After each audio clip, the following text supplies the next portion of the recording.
우리는 예루살렘에서 땅끝까지 시리즈 설교를 마무리하게 됩니다. 예수님께서 제 아들에게 오직 성령이 너에게 임하시면 너희가 권능을 받고 예루살렘과 온 유대와 사마리아와 땅끝까지 내 증인이 되리라 이렇게 말씀하셨는데요. 사도행전은 그 명령, 그 당부가 어떻게 이루어졌는지, 그래서 오늘은 이제 이 땅끝인 로마에서 담대히 예수 그리스도에 관한 것을 가르치고 하나님 나라를 전파하지만 그 많은 사람이 없었다라고 사도행전은 결론을 내고 있습니다. 이 큰 역사의 마지막 절, 그 마지막 절에서 우리에게 이렇게 말합니다. 그 많은 사람이 없었더라. 예루살렘에도 금하려고 했지만 금해지지 않았습니다. 사마리아에서도 마찬가지고 사도 바울이 그 많은 사람이었지만 이제는 그가 복음을 전하는 사람이 변화돼서 1차, 2차, 3차 전도여행을 다녀오게 되고, 그리고 6번의 재판 과정을 거쳐 로마에 와서 그가 복음을 전하지만 그 많은 사람이 없었더라. 사도행전의 역사는 결국 뭘까 생각해 볼 때요, 이렇게 그 많은 사람이 없었더라, 그 단계까지 오는 것에 대해서 우리에게 말씀하고 있습니다.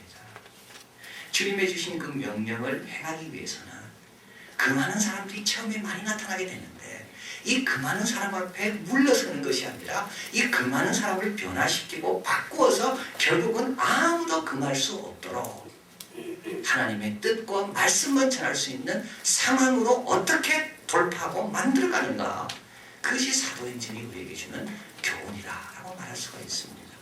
자, 오늘은 이제 사도행전 끝내면서 우리 사도행전의 저자 누가죠, 다시 한번 우리에게 요약해서 말합니다.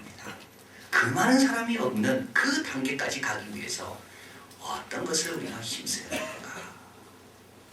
오늘 본문이 이렇게 말하죠. 온 이태를 자기 새 집에 유하며 자기에게 오는 사람을 다 영접하고, 이 세 가지만 힘쓰면 어느 누구도 금할 수가 없다. 첫 번째는 자기 새 집에 유하며, 자유롭게 될 때 그 많은 사람이 없습니다. 사도 바울은 로마에 도착해서 유대인을 처음에 초청했죠. 이때는 로마 감옥이었습니다. 그런데 사도 바울은 이제 로마에서 주는 감옥의 시설에 의지하지 않고 사도 바울은 자기가 돈을 내서 방을 얻어서 거기에서 자기 사역을 감당합니다. 남의 눈치를 볼 필요가 없는 겁니다. 내 돈 가지고 사람 모으는데 누가 뭐라 말할 겁니까? 여러분, 우리가 남의 눈치를 보기 시작하면요, 하나님의 일을 못합니다. 내가 하나님 사랑 전한다고 남이 나를 이상하게 볼까? 내가 하나님 사랑 전한다고 나를 저 사람이 이상하게 볼까? 남의 눈치를 보기 시작하면 담대히 하나님의 일을 못합니다. 왜 남의 눈치를 봅니까? 두 가지입니다. 첫째 하나는 내 삶이 그렇게 덕스럽지 못할 때 그렇습니다. 또 한 가지는요, 내가 뭔가 그들로부터 얻으려는 기대가 있을 때 눈치를 봅니다. 그에게 좀 신세를 지려고, 그에게 좀 덕을 보려고. 그런데 사도 바울처럼 내가 내 돈으로 새 집을 얻고 이 세를 내기 위해서 내가 천막 깁는 일을 다시 시작하면서 내가 아무 신세도 지지 않으리라, 나는 복음만을 위해서 내가 대가를 지불하리라, 이런 각오로 덤벼들면 금지할 사람이 아무도 없습니다. 두바이에 관한 것을 읽었는데요, 두바이라는 나라는 아랍에미레이트 연합국의 한 나라입니다. 아랍에미레이트는 그 아랍에 있는 7개 나라가 연합해서 아랍에미레이트 연합국이라는 것으로 이제 분리하게 되고, 여러 가지 행사가 있고 외교 업무를 볼 때는 이 7개 나라가 작은 나라고 힘이 없기 때문에 7개 나라가 연합해서 대회도 나가기도 하고 또 여러 가지 권리를 행사하기도 하는 나라가 바로 이 아랍에미레이트입니다. 이 두바이라는 나라는 그 중에 한 나라인데요, 석유가 처음에는 진주로 해서 돈을 많이 벌었습니다. 그런데 일본에서 싼 가격으로 좋은 진주가 나오니까 진주로 더 이상 돈을 못 벌게 됐습니다. 그런데 땅에서 석유가 나오기 시작했습니다. 그래서 이 나라는 석유로 인해 돈 벌 거라고 이제 큰 기대를 했는데, 이 셰이크 라시드라는 지금의 이 지도자 셰이크 모하메드의 아버지가 2020년 가면 석유가 다 고갈될 걸로 알고, 우리는 이제 석유 말고 다른 걸 개척해야 된다. 그래서 항만을 건설했습니다. 그래서 항만으로 건설해서 그 해운업을 해서 많은 배들이 여기에 정착하게 되고 정박하게 되고, 그로 인해 수입을 올렸습니다. 그의 네 아들이 있는데 그 중에 세 번째 아들이 셰이크 모하메드입니다. 이 사람이 오늘의 두바이로 만든 겁니다. 버즈 알 아랍이라는 별 7개짜리 호텔을 섬에 건설했습니다. 세계 최대의 쇼핑센터를 두바이에 건설했습니다. 쇼핑센터 안에는 슬로프가 4개나 되는 실내 스키장을 갖추고 있습니다. 인공섬, 금융센터, 헬스와 IT 회사들, 그리고 버즈 두바이라는 160층짜리 건물을 지금 짓고 있습니다. 모든 사람들은 지금 두바이를 가보고 싶어 하고요. 1년에 연인은 1억 명의 관광객을 유치하기 위해서 두바이는 지금도 공사 중에 있습니다. 두바이를 이렇게 만든 사람은 셰이크 모하메드 지도력이다. 그의 상상력과 추진력, 그를 뒤에서 돕고 있는 2,000명이나 되는 두뇌 집단. 근데 저는 그걸 읽으면서 이렇게 생각했습니다. 왜 이 셰이크 모하메드는 내 형제 중에 셋째인데도 그가 왜 셰이크가 됐고, 이 셰이크란 말은 왕이 아닙니다. 왕이 아니고 그 부족장을, 왕은 아니지만 실질적인 지도자를 셰이크라 부르는데요. 얼마나 그가 자기 생각을 자유롭게 펼쳐갈 수 있을까? 그가 9살부터 받았던 지도력 훈련 때문일까? 그 뒤에 있는 두뇌 집단 때문일까? 그의 총명한 머리 때문일까? 총명한 머리 가지고 두뇌 집단이 뒤에 가지고 있고, 그리고 일찍부터 훈련받은 사람은 얼마나 많습니까? 그런데 왜 셰이크 모하메드만 그렇게 자유롭게 자기 뜻과 꿈을 펼쳐갈까? 그는 바로 셰이크이기 때문입니다. 왕 같은 권세 있는 집안의 자녀로 태어났기 때문에 그가 하는 것은 그 백성들이 다 따를 수밖에 없는 그 위치에 그가 있기 때문에, 저는 그것을 생각하면서 우리 예수 믿는 사람들이 얼마나 존귀한 위치에 있는데 우리는 왜 그렇게 주눅 들고 살아가고 있는지, 왜 그렇게 사람들의 눈치를 보고 있는지, 왜 다른 사람들은 저렇게 할까 저렇게 할까 그 사람들의 어떤 그런 대세에 우리가 맞추려고 노력하고 있는지. 골리앗이 나타났습니다.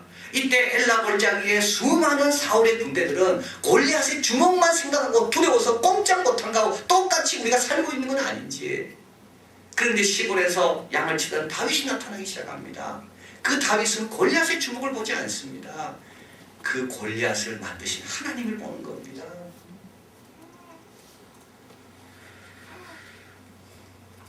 하나님만을 상급으로 한 아브라함은 룻과의 삶이 달랐습니다. 롯은 좋은 땅만 생각하고 재미만 쫓아다니다 보니까 사람을 구해내는 믿음의 정다운 모습을 가질 수가 없은 겁니다. 그러나 아브라함은 좋은 땅 없어도 되고 하나님만이 내 상급이다. 그걸 붙드니까 아브라함이 엎드려 기도하면 하나님께서 들어주시고, 아브라함이 쳐들어가면 조카 롯도 건져내게 될 수 있고. 사도 바울은 빌립보 4장 11절 13절에서 이렇게 말합니다. 우리 같이 한번 스크린을 보고 읽겠습니다. 내가 궁핍함으로 말하는 것이 아니라 내가 어떠한 형편이든지 자족하기를 배웠노라. 내가 비천에 처할 줄도 알고 풍부에 처할 줄도 알아. 모든 일에 배부르며 배고픔과 풍부와 궁핍에도 일체의 비결을 배웠노라. 내게 능력 주신 자 안에서 내가 모든 것을 할 수 있느니라. 아멘. 여러분, 이런 마음과 이런 믿음으로 살아가는 사람은 잘 없습니다. 방백들을 의지하지 않고 도우림이 없는 사람도 의지하지 않기 때문에 자유롭게 하나님의 나라와 말씀을 전파할 수가 있는 겁니다. 두 번째로 사도 바울을 금할 수 없었던 이유는요, 그의 신실성에 있습니다. 온 이테르, 이 인연인데요, 그냥 인연이 아니라 꽉 찬 인연을 말합니다. 사도 바울은 세를 내서 자기 셋집에 거하면서 이제 사도 바울은 세를 내야 되기 때문에 천막 깁는 일을 다시 했습니다. 그리고 사람들을 불러 모아 가르치기 시작합니다. 그런데 그것을 하루 이틀 한 게 아니라요, 2년 동안 계속 한 겁니다. 여러분, 누가 하루 이틀 할 때요, 마음에 안 들면 사람들이 비웃든지 또는 방해합니다. 그런데 방해와 비웃음에 있음에도 불구하고 꾸준하게 감당하면 그 사람을 막을 재간이 없게 됩니다. 사도 사도 바울은 이 비결을 두란노에서 알았습니다. 두란노 성을 빌려서 사람들을 가르쳤는데 2년 동안 날마다 가르쳤다 되어 있습니다. 처음에 가르쳤을 때 주위 사람들이 비웃었습니다. 저러다가 며칠 하다가 말겠지. 그런데 날마다 가르치니까 어떻게 됐습니까? 아시아와 온 지역에 있는 사람들이 다 하나님 말씀을 듣게 되더라. 사도 바울은 안 겁니다. 꾸준하게 계속하면 결국 승리하는구나. 내가 지혜로워서 승리하는 것이 아니라 내가 꾸준해서 승리하는구나.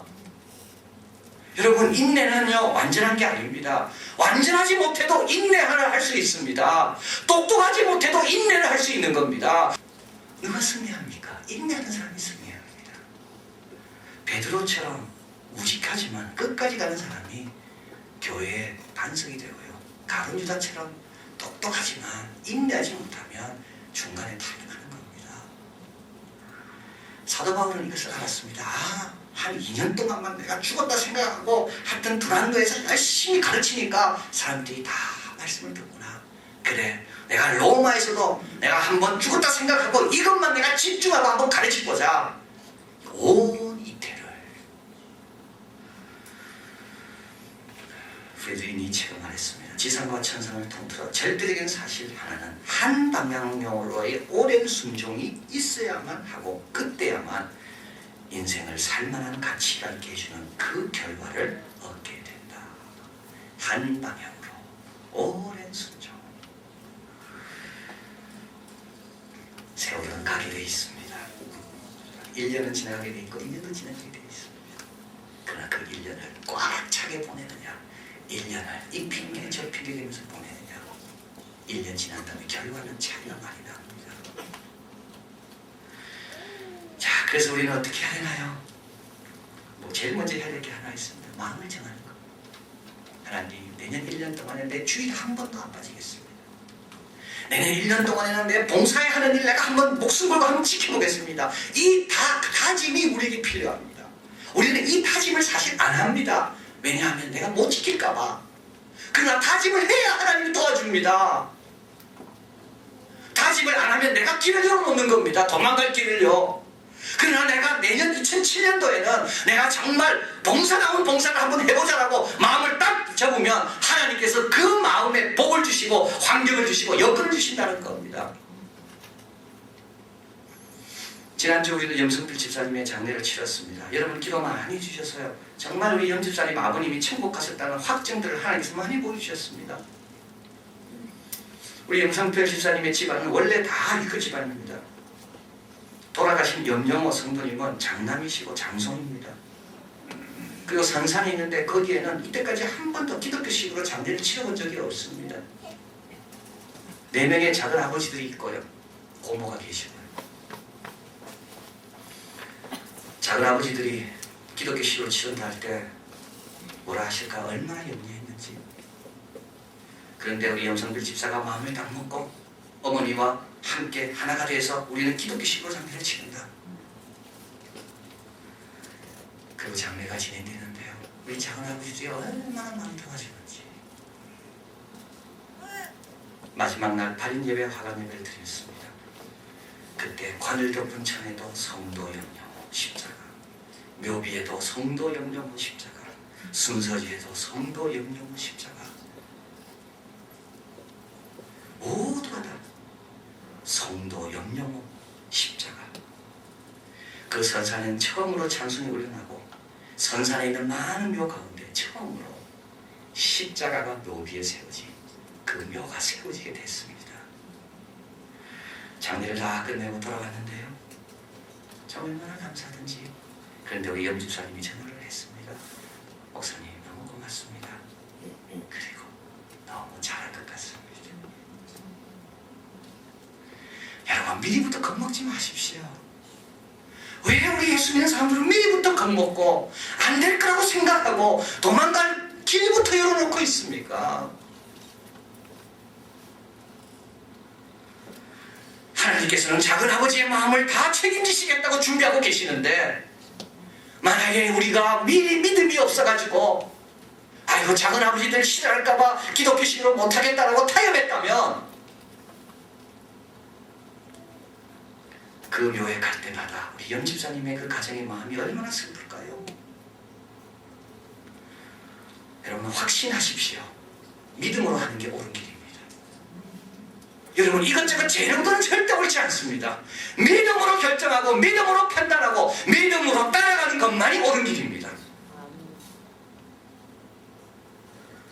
온 이태를 내 힘으로 안 됩니다. 그러나 내가 하나님 믿고 한번 해보겠습니다. 다짐하면 하나님께서 도와주시고, 사도 바울도 감옥에서 온 이태를 어떻게 가능했겠습니까? 근데 마음을 딱 먹으니까 하나님께서 도와주셔서 2년 동안 꽉 차게 하나님 일을 하게 하신 겁니다. 그리고 그 많은 사람이 없었더라. 이렇게 2년 동안 신실하게 하니 아무도 처음에는 금하다가 나중에는 그 많은 사람이 없어졌습니다. 자, 그래서 여러분 대가를 지불하셔야 되고요. 자유롭기 위해 대가를 지불해야 됩니다. 하나님 뜻을 행하기 위해 대가를 지불해야 됩니다. 그리고 믿음으로 결단하고 시작해야 됩니다. 마지막으로 이제 이렇게 세를 내서 복음을 전하고 온 이태를 하루도 빠짐없이 신실하게 복음을 전했습니다.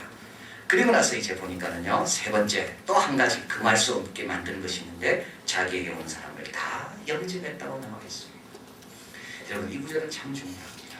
온 이태를 셋집에 유하며 자기에게 오는 모든 사람을 영접했다. 다 영접하는 거요, 이거 쉽지 않습니다. 다 영접할 때 누가 오겠습니까? 거친 사람도 오고요, 힘든 사람도 옵니다. 가난한 사람도 오고 귀신 들린 사람도 옵니다. 거기에 병자도 옵니다. 거기에 아주 똑똑한 사람도 올 겁니다. 다 영접하는 거는요, 그건 굉장히 모험스러운 일입니다. 그래서 다 영접하지 않습니다. 다 영접하는 모임을 중요하게 여기지 않습니다. 왜냐하면 그런 모임은 잘 될 리가 없기 때문에 그렇습니다. 그런데 사도 바울은 다 영접합니다. 다 영접하는 가운데 어떤 일이 일어났나요? 여러분 다 영접하는 가운데요, 빌립보서가 쓰여지게 되어 있습니다. 빌립보 교인들이 사도 바울이 로마 감옥에 있을 때 미국을 왔습니다. 다 영접하는 가운데 에베소서가 쓰여지게 되고요, 다 영접하는 가운데 빌레몬의 종이고 노예였던 사람이 죄수로 와 있는 오네시모로, 그가 영접하고 변화돼서 다시 빌레몬에게 보내는 빌레몬서가 쓰여지게 됐습니다. 그러면 어떻게 다 영접할 수 있을까요? 두 가지만 준비되면 됩니다. 첫째 하나는 하나님의 말씀의 능력을 믿는 겁니다.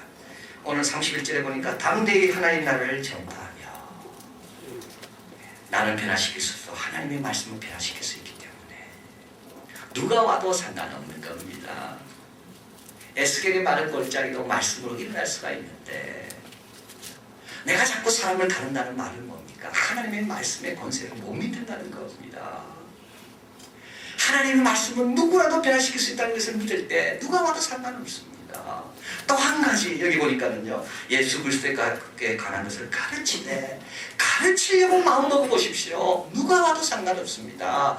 우리는 안 가르치려고 그러니까 준비되고 다 된 사람만 원하지요. 시편 144편 1절 우리 같이 읽겠습니다. 저가 내 손을 가르쳐 싸우게 하시며 내 손가락을 가르쳐 치게 하시도다.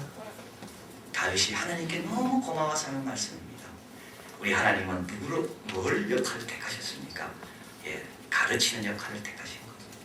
이거 귀찮습니다. 남을 가르치는 아들 귀찮습니다. 그러나 가르쳐주면 너무 고마워하게 되어 있습니다. 자, 그래서 이렇게 능력이 믿고 있고 능력이 임하고 이렇게 다른 사람을 잘 섬기려는 사랑이 있으니까 그 모임을, 그 많은 사람이 누가 있겠습니까? 우리 자식이라도 내가 고칠 수 없어 고민하고 있는 자를 맡아주니까, 우리 자식이라도 내가 바꿀 수 없는 자를 맡아 바꿔주니까,